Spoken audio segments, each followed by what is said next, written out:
All right. As many states are reopening and hoping to get their economies back on track, there's news that a second wave of COVID-19 infections are going to hit in the fall. I know it's not happy.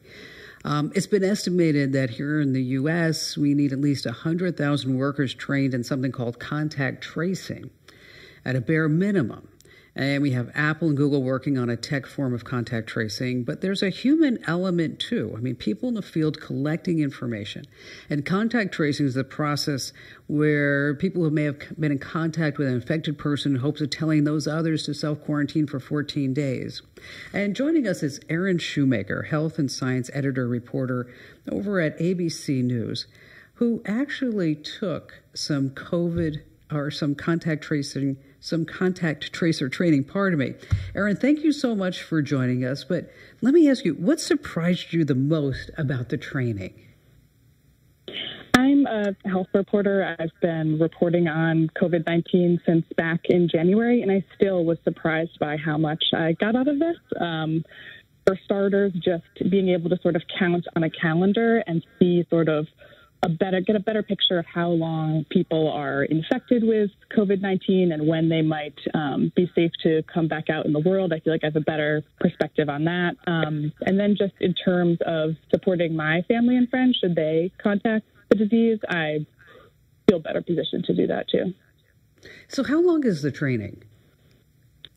They advertise the course, which is through Johns Hopkins University, at 5 to 6 hours of online training. It's totally free. It took me longer than that, but I'm a little bit of a perfectionist about things like this, and I knew my boss would see my score. So we need to get 100% here, okay? Just letting you know, okay? I mean, just shy of that, but. So the contact, what do they walk you through exactly? Like the signs to look for? And walk us through a little bit of the training. Sure. So it's broken out into a bunch of different modules with readings and quizzes and a lot of videos. And it goes through some of the history and basics about the virus that causes COVID-19, and then, yes, some of the signs and symptoms of COVID-19.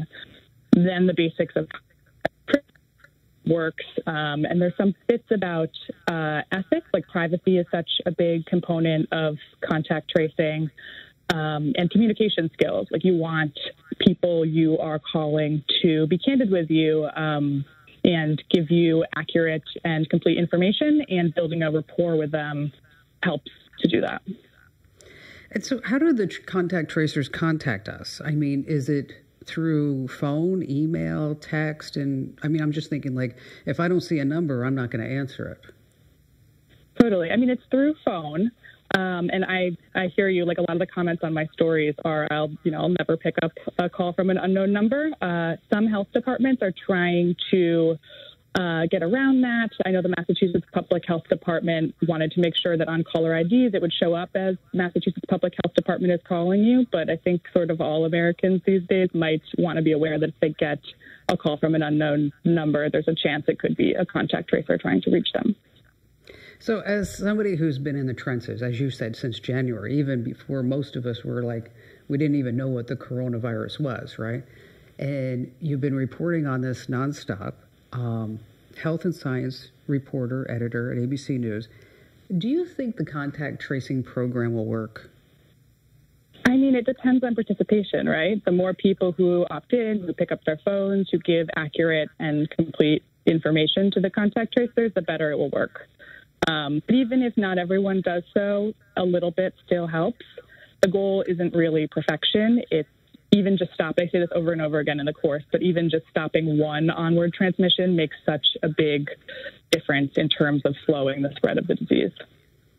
Do you have any idea how much contact tracers make and who hires them? Sure. So it's often through public health departments, although it sort of varies from place to place. And the salaries really depend on where you live and who's doing the hiring. In New York City, the job listings for contact tracers list the salary at $57,000 a year. In Massachusetts, I've seen listings for $27 an hour. And in St. Louis, I've seen listings for $15 an hour. Erin, great facts that you just passed along. And thank you for shedding some light on this very, very important topic. And I'll tell you, folks, if you haven't read Erin's report over at abcnews.com, it's very telling and it's excellent. We're going to put a link to it over at Komando.com, of course. And just to hit that, go to Komando.com, and you want to hit the link that says Kim's show. Hey, thanks for watching. Now, a few things. Don't forget to click the like button and also subscribe to our YouTube channel. And for more digital know-how, check out all these other great links.